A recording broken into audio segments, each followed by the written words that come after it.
Bull Camper in the right place at the right time. Joe Rose, touchdown Miami!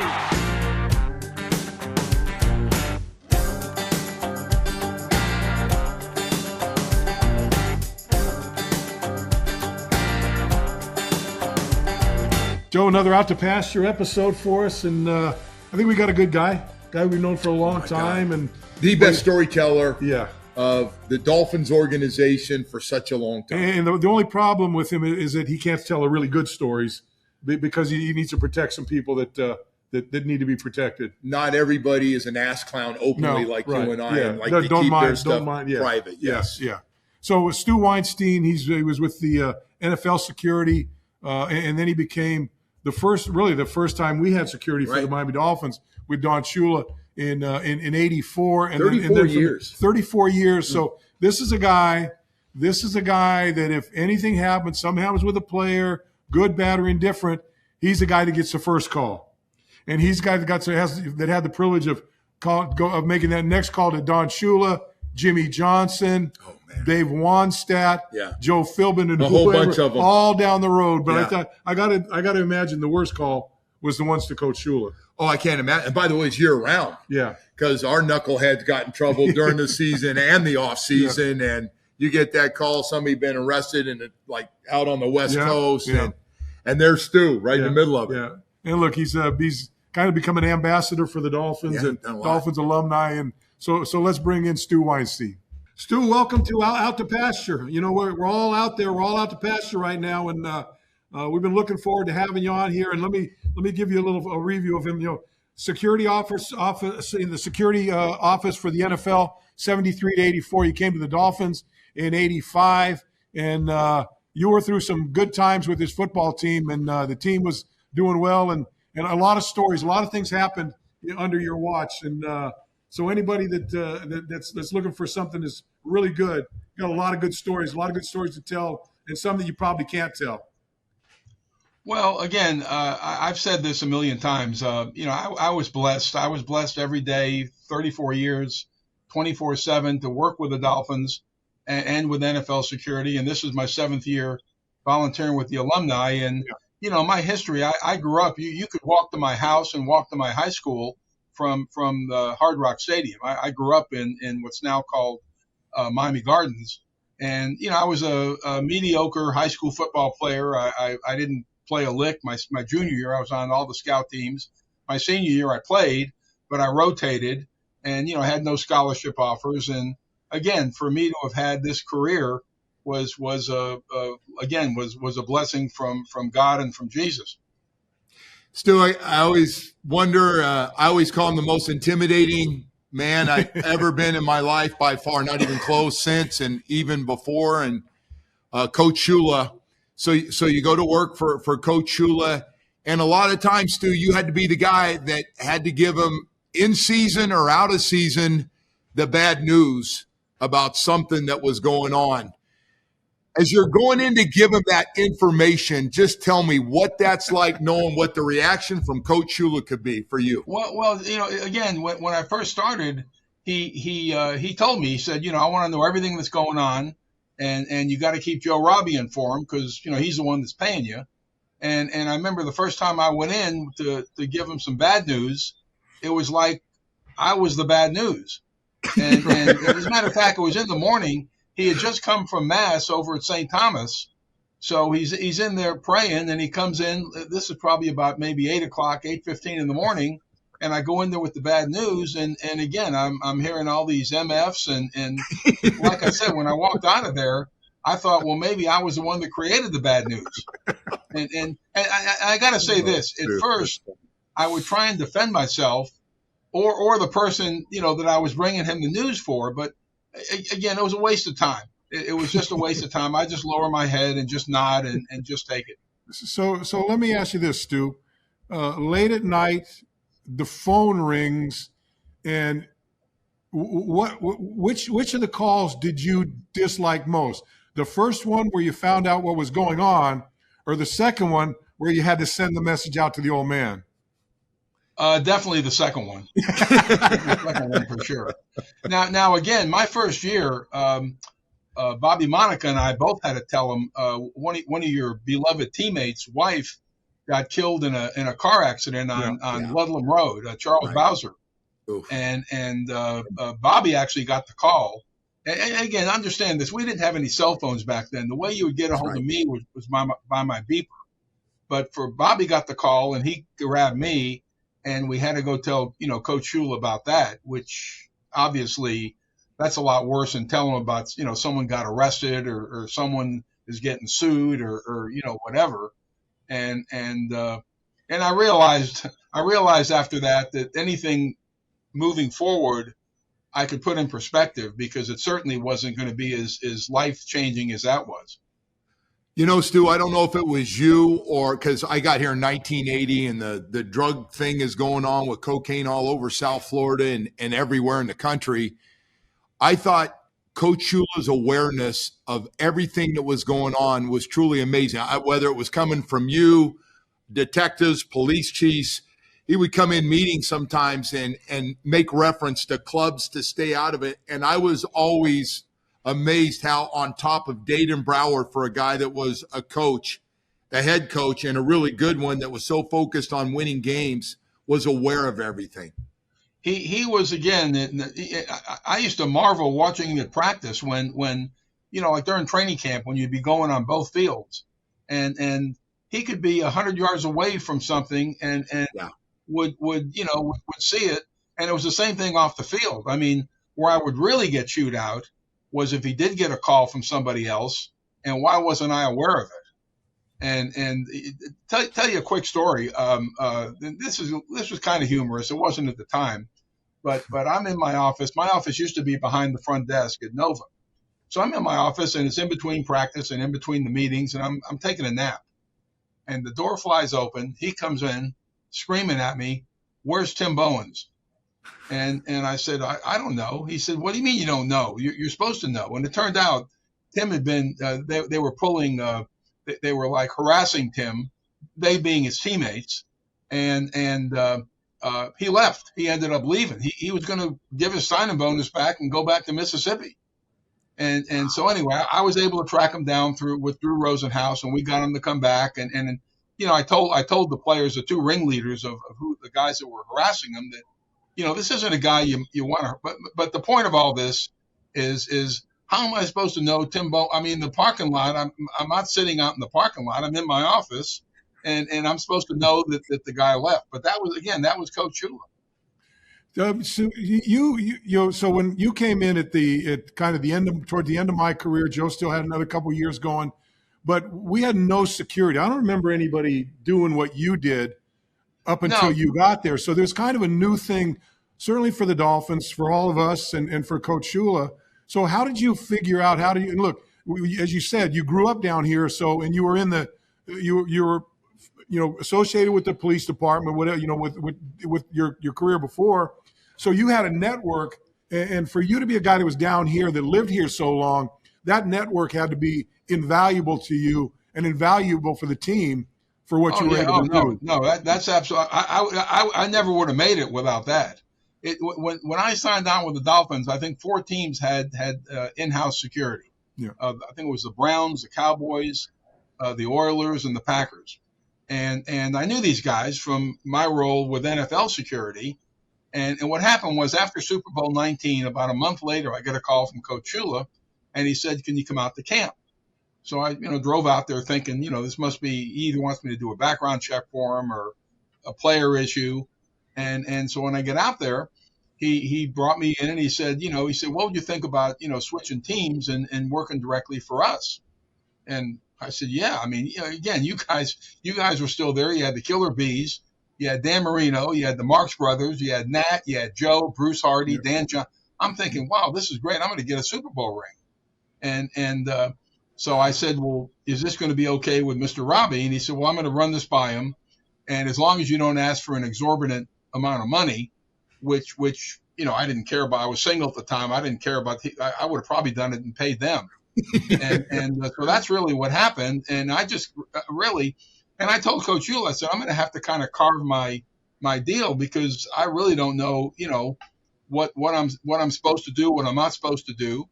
And that's what I did. And the first guy I leaned on was Nat Moore.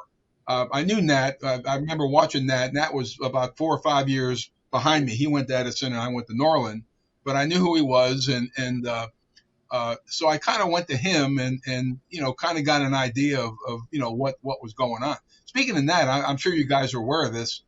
He's being rightfully honored both this Saturday night at the Jason Taylor Foundation. And next Wednesday, he's actually having a street named after him, both obviously well-earned. Yeah. Yeah, he is. Hey, listen, you don't have to sell Nat Moore and how big a part of our life he has been and what he's done for both Bo and myself. You got some classic stories that people love to hear if you don't mind. And a lot of it, intimidation, worried about Coach when you were late and what can I say? And do I lie? Do I come clean? I'm going to get my ass chewed no matter what. But the Alfred Oglesby story is a classic, as you know. It goes right down tops in the NFL. That's one of the best. You know what happened? He unfortunately, he's passed on, so he's not going to get mad about me telling the story. But what happened there was again, I'm getting reamed by Coach Shula because Oglesby's not at practice. He missed the morning practice, and I'm trying to find the guy, and I got a hold of Richmond Webb, who was his roommate, and who would lend. Apparently, Coach Shula decided to let the veterans go home maybe a week early. So Richmond had given Alfred his car, and Richmond went home, and Alfred was supposed to be following him home, and never made it home. So now practice is over, and still no Alfred, and of course now I'm really getting yelled at by Coach Shula because again my network isn't working. Finally, a couple of Miami-Dade detectives who were assigned to help find Alfred found Richmond's car down in a real bad neighborhood down in Liberty City, just the car. So now we're really worried about we figured he'd gotten abducted and God knows. So we found they found the car and now the afternoon practice is over and again still no Alfred. I'm still getting yelled at. Around 5:30, Alfred shows up at camp, and his story is he had been abducted. He had been abducted at an ATM, had been driven out to the Everglades, and had been told to get out of the car and start walking. If he turned around, they were going to shoot him. And he did. He said he started walking, and so Harvey's in the room with us. Harvey Green, our Hall of Fame media relations guy, and of course Coach Shula's in there. So they want to do a press conference immediately. And I said, well, look, guys, the two detectives are on their way over here. Why don't we wait until Alfred talks to them? And I didn't want to say in front of Alfred, but I didn't believe his story. I grew up here. You could walk backwards from where he claimed they let him out in the Everglades, and you'd have been back before 6 o'clock in the evening. I mean, there's just no way. Yeah. So they leave to go do this press conference. And I'm in there with Alfred, and I told him, I said, look, man, I said, lying to me and lying to Coach Shula and lying to Harvey, that's one thing. You lie to these detectives, you're giving a sworn statement, and they find out you're lying, you can go to jail. And he cracked. And, he picked up 2 girls, the usual story, picked up 2 girls, went out drinking. The car stalled in Liberty City. Instead of calling for a tow truck, they left the car and went to the girls' apartment, and Alfred passed out and woke up at 5 o'clock and came over at 6. So I go running out thinking I'm going to, be the hero and save the day. Well, unfortunately, the press conference was already done. Oh. And when I had to tell Coach Shula that this was all a bunch of you talk about mad at me, at Harvey, at Alfred. And so I said, well, get the media back out here. And he said, oh, I'm not doing that. You do it. So Harvey and I had to go back out and tell the media that the whole thing was a hoax. The worst thing about it was, because of this, the liberty about leaving camp early was revoked. The whole veteran team had to stay out there. Yeah. It's about 10 minutes till 11 on the first night. They have to stay back out there. I'm going out to check the rooms, and it's kind of dark. You know how it was. It had that big tree in front, and I'm looking, and it looks like someone's tied to the tree. I go over there, and it's Alfred. They had taped him. They had taped him to the tree, and frankly, if I hadn't cut him loose, he'd probably still be there. I mean, this was 1992. He'd probably still be out there. That was a punishment back then. You did something like that, yeah.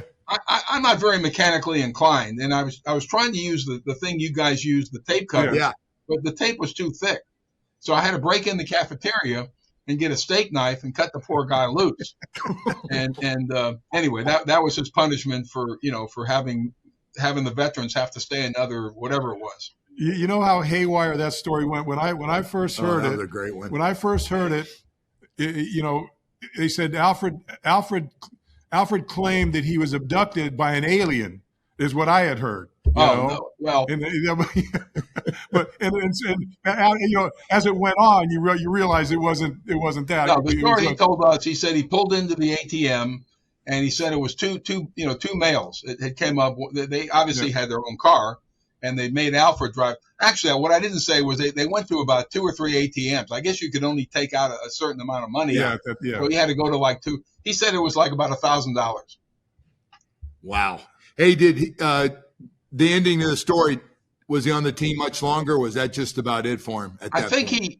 I think that was a year. I know that was a year we had picked up Chuck Klingbeil, and we had who also passed, unfortunately.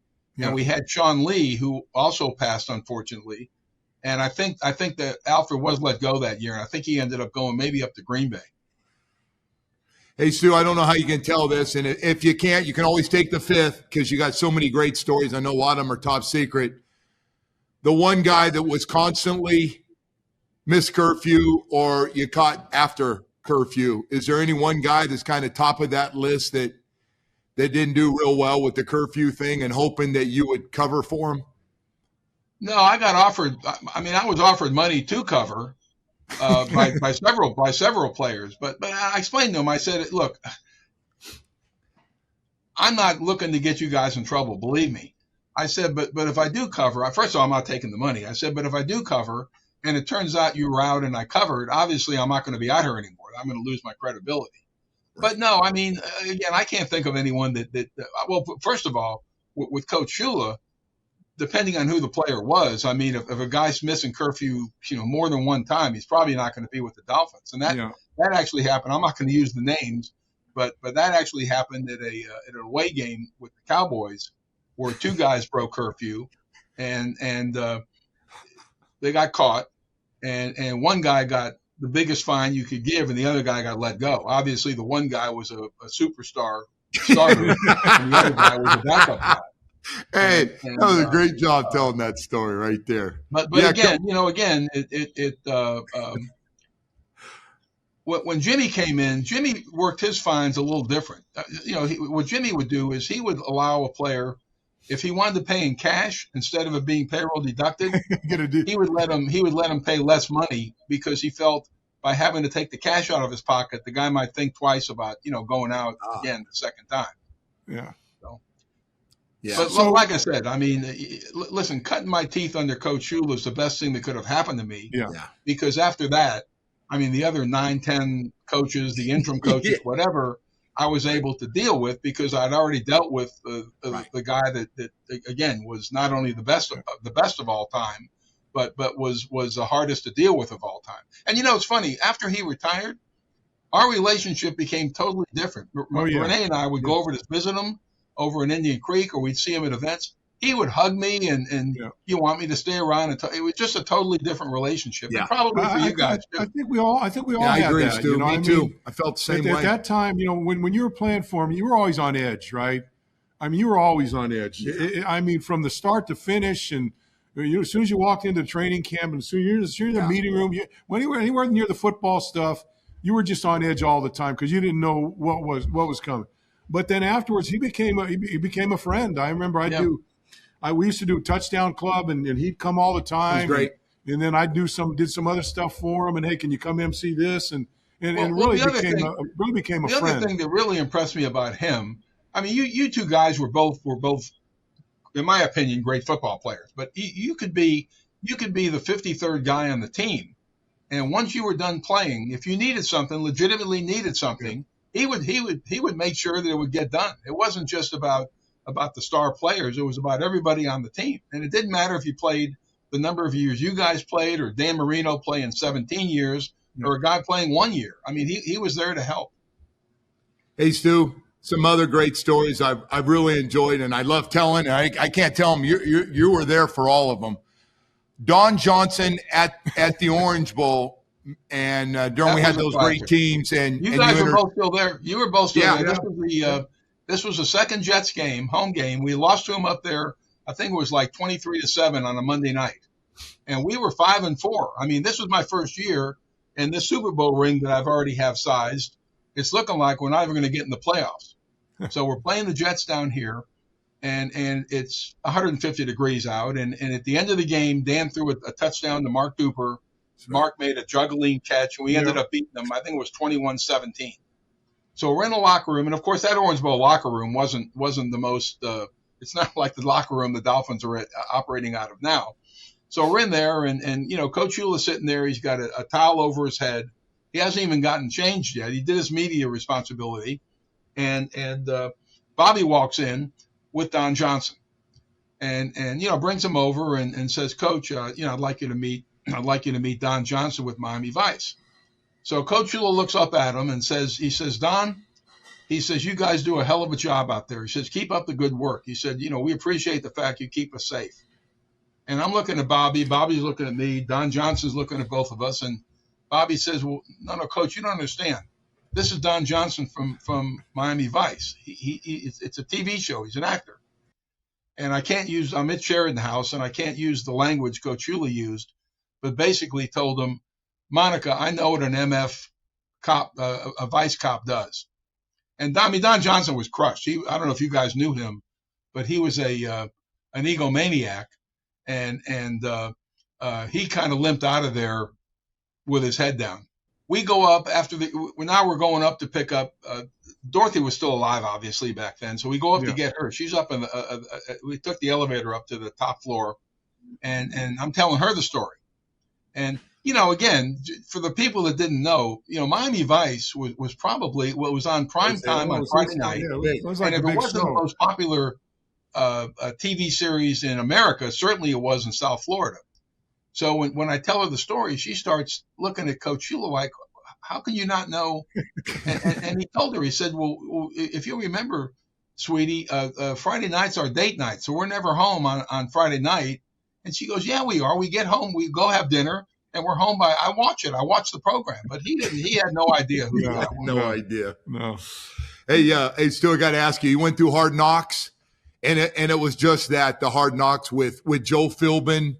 And not one of my, I wasn't, again, that was forced upon. I mean, obviously as an employee, I had no choice, but that thing that ended up happening with the receiver was really, to me, I wish we hadn't, done it, because again, as he's leaving, he tells me that he's going to go out and get arrested. And I tell him, give me a call. I'll get you out. Yeah. And it was a night off. It was a scrimmage and a night off. And my wife and I are having dinner at Tropical Acres with two other couples, and I get the call that he'd been arrested. So, that again, wow.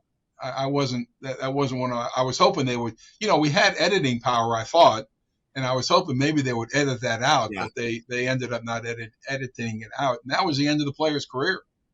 Yeah, I tell you, that Hard Knocks was a pain in the ass for everybody. Yeah, I can't imagine. I didn't think we were prepared to have Hard Knocks at that point with that team. Did you kind of felt the same way? And again, I that's something I don't think. Obviously, with Don Shula, there would have been no Hard Knocks. No.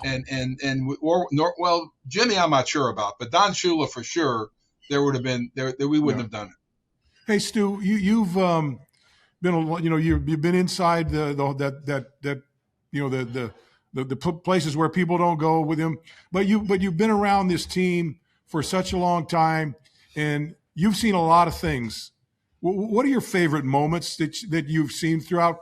And probably most of them probably fall back to either Coach Shula or Jimmy Johnson, because just of the era of that time and how good the teams were. Yeah. But boy, you've seen a lot of stuff that most people will never see. Well, again, I signed on to do this. I wasn't planning on doing this for 34 years. I signed on to do this because I felt you guys, I'd gone to 2 Super Bowls with you, 17 and 19, as a member of NFL security. And obviously, the team was a good team. Even the in-between year that you didn't go when Seattle came down here and beat you, I mean, you certainly could have won that game.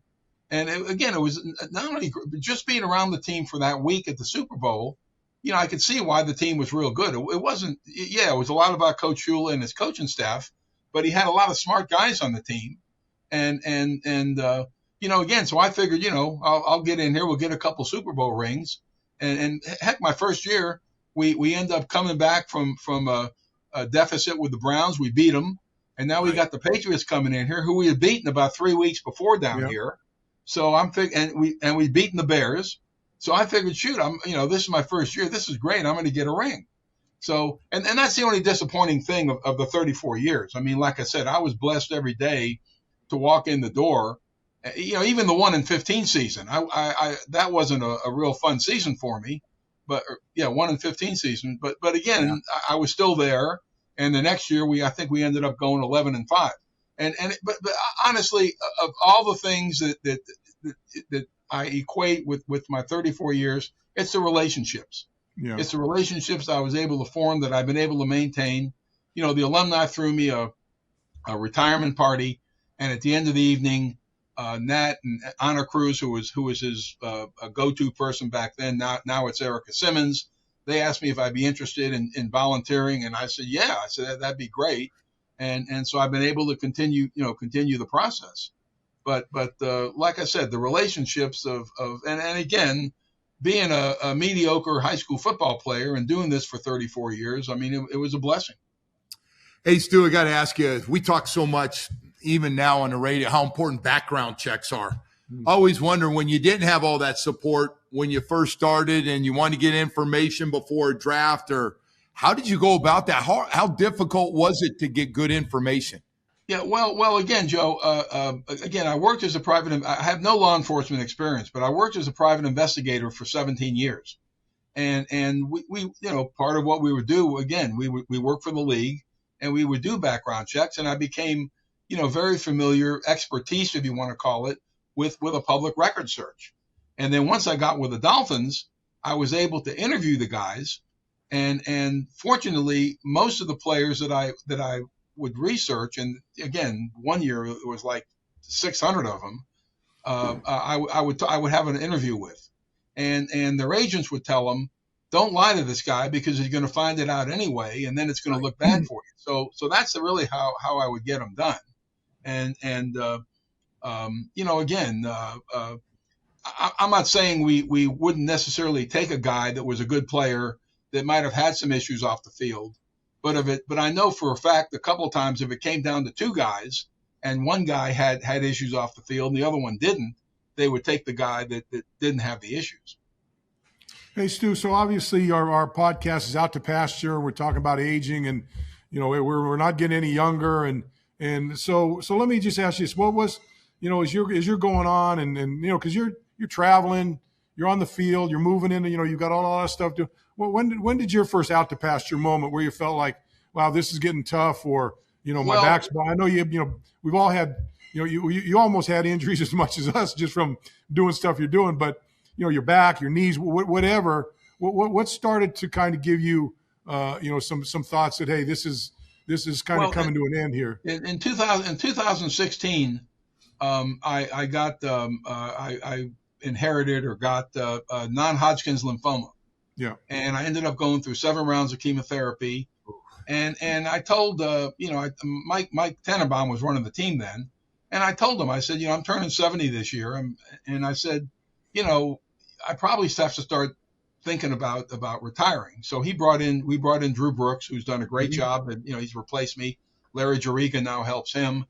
And so I stayed on another year and a half. And again, now when I come home today from this, I'll probably take a nap. I mean, I don't have the energy I used to have.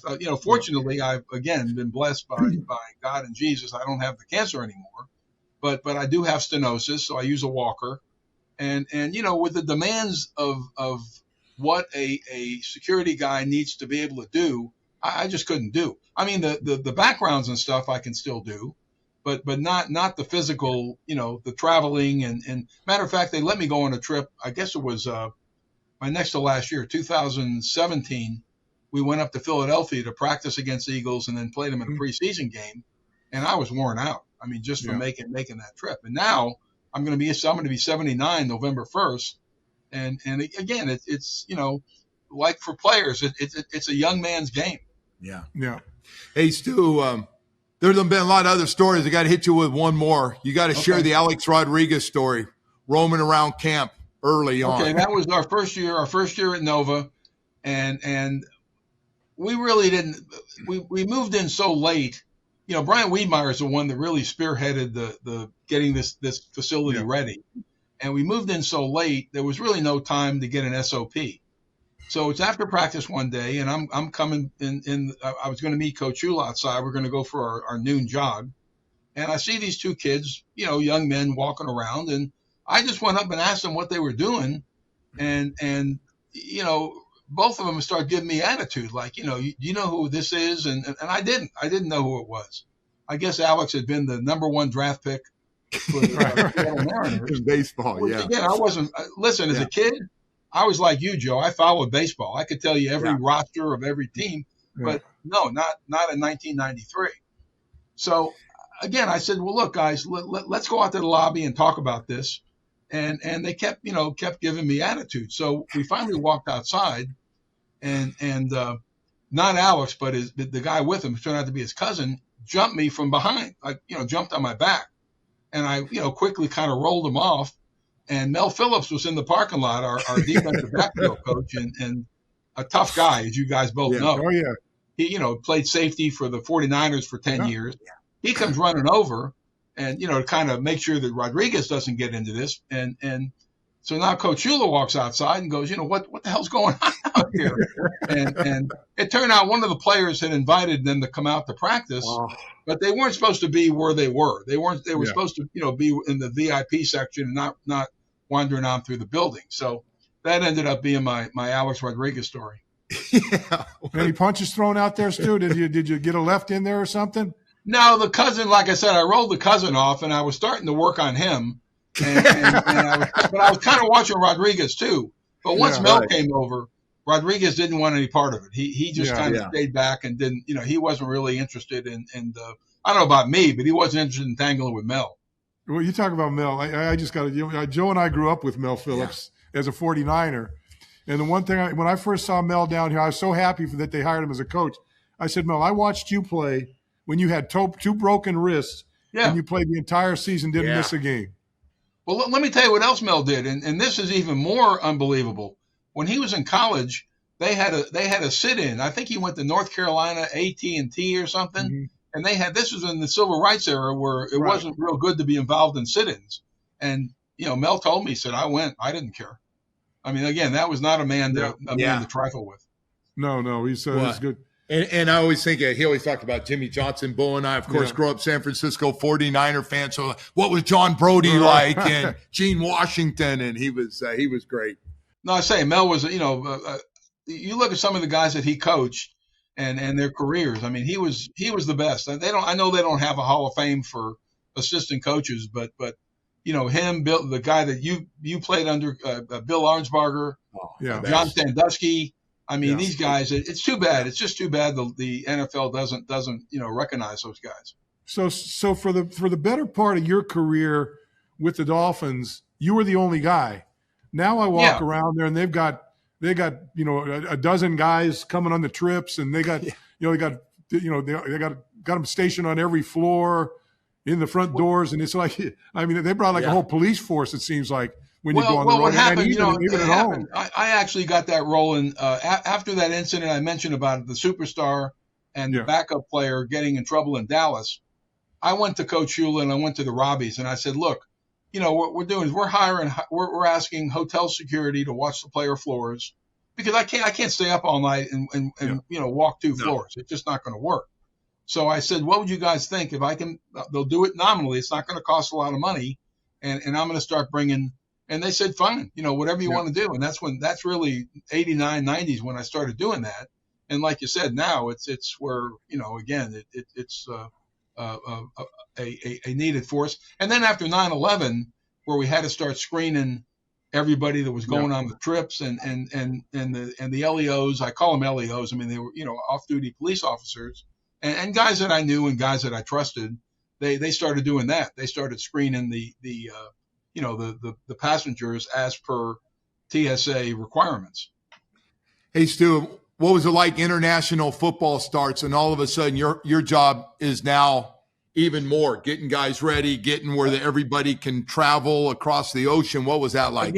Again, I understand it's a money thing, and I get it. And for the Robbie family, for the Heisinger family, for Stephen Ross, money in their pocket, good for them.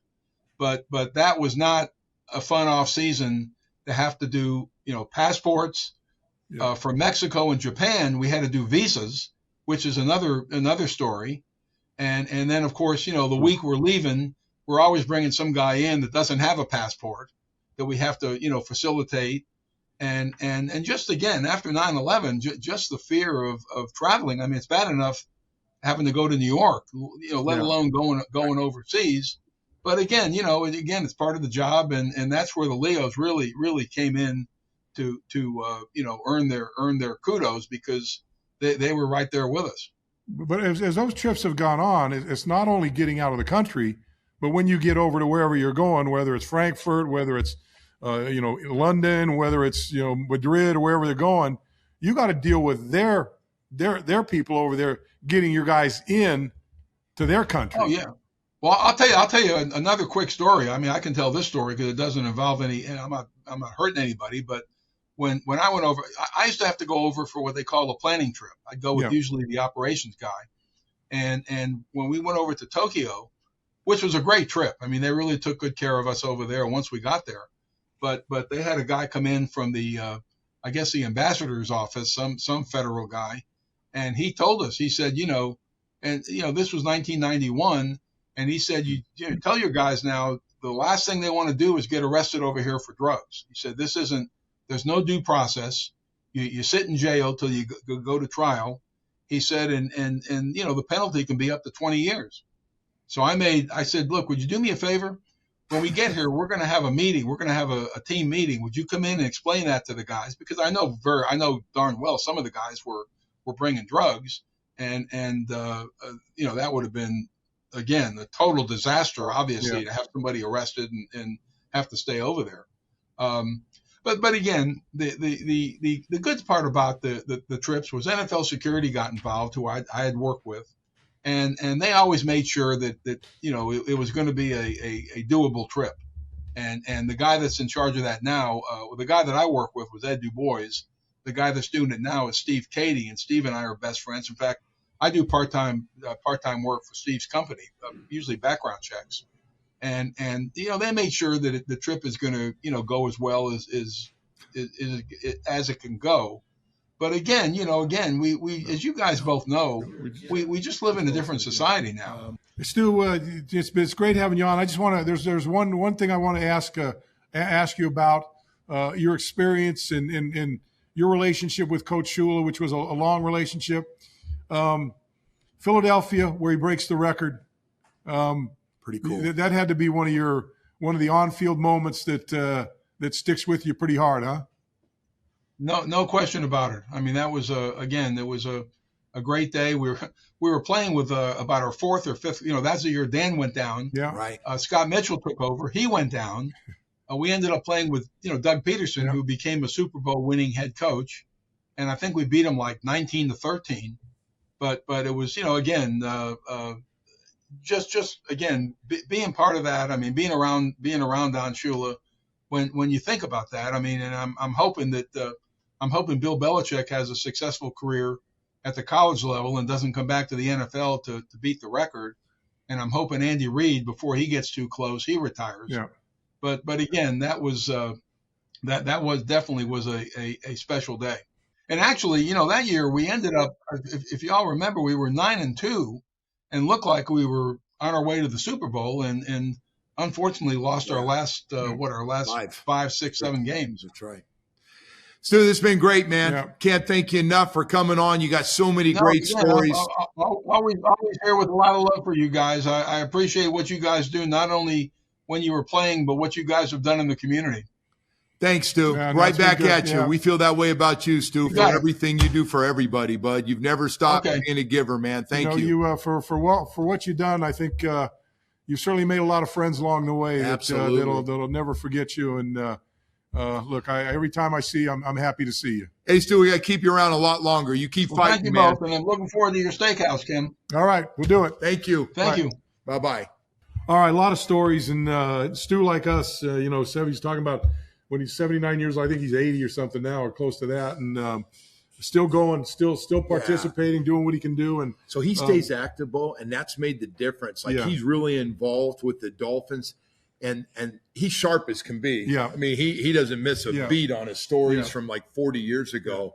But it's good to have him still around the team. And then, you know what, he texts us all the time. Yeah, you give the text and answer him back, and I think he's got a bunch of guys that he talks about with that. Yeah. So good guy, and just wish the best for him. And well, I tell you, some of the things he's seen and some of the things that he's had to do was, Can you imagine being here in the 80s, as crazy as it was here in South Florida, and we're all in the middle of it right to the end of his career? He's seen it all. Seen it all. All right, hope you guys have seen it all. Hope you keep seeing us here on Out to Pasture. You can catch us on all the platforms, all the podcast platforms, Spotify, Apple Music, iHeart, all those. You can catch us on YouTube.